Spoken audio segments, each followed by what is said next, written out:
নিউরোমাস ছায়া পাউডারের কথা শুনতে পেরে যে হাত পায়ে ঝিমঝিম করা এবং ব্যথা করা এর সংবাদ। আসসালামু আলাইকুম ইয়া রহমাতুল্লাহি ওয়া বারাকাতুহু। আমি মোহাম্মদ দেলোয়ার হোসেন, গাউসিয়া সড়ক 24 নম্বর ward, Barishal city corporation, Barishal থেকে বলছি। আমি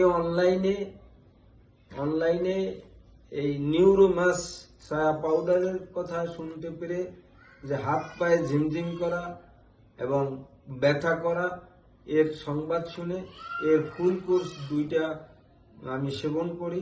সেবন করার পর আল্লাহর রহমতে আমি সুস্থ বুঝতেছি এবং ভালো বুঝতেছি।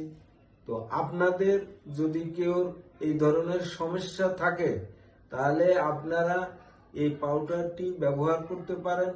আল্লাহ হয়তো আপনাদেরকে রহমত করতে পারে ইনশাআল্লাহ। আসসালামু আলাইকুম ওয়া রাহমাতুল্লাহি ওয়া বারাকাতুহু।